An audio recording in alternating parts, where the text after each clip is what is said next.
സിനിമയുടെ പേര് തമിഴൻ. ഇറങ്ങിയ വർഷം 2002. പണ്ട് കേബിൾ ടി വിയിൽ ഇടുമ്പോൾ പലപ്പോഴായാണ് ഞാൻ ഈ സിനിമ കണ്ടിട്ടുള്ളത്. അതായത് ഈ സിനിമ ഞാൻ ഒറ്റ സ്ട്രെച്ചിൽ അന്ന് കണ്ടിട്ടുണ്ടായിരുന്നില്ല. അന്ന് ഈ സീനുകൾ കാണുമ്പോൾ ഇതൊക്കെ വേറെ വേറെ സിനിമകളാണെന്നാണ് ഞാൻ വിചാരിച്ചിരുന്നത്. അതായത് ഒരു വക്കീലായി വിജയ് കോടതിയിൽ കേസ് വാദിക്കുന്ന സീനുകളും അദ്ദേഹം സാധാ ചെയ്തു വരുന്നത് പോലുള്ള the boy next door type കഥാപാത്രമായിട്ടുള്ള സീനുകളും ഇവയെല്ലാം ഒന്നിച്ച് കാണാത്തത് കൊണ്ട് ഇതെല്ലാം വേറെ വേറെ സിനിമകളാണെന്നാണ് ഞാൻ വിചാരിച്ചിരുന്നതെന്ന്.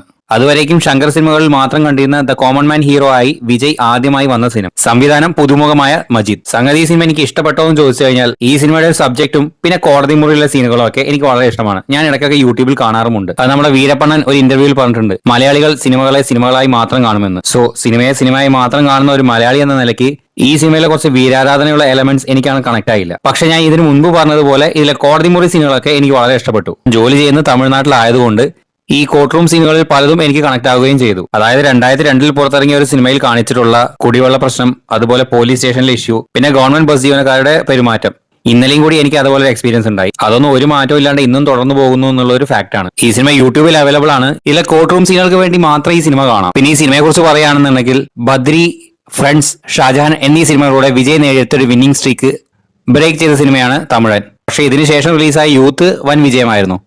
അത് കഴിഞ്ഞ് റിലീസായ ഭഗവതി ഫ്ലോപ്പുമായി.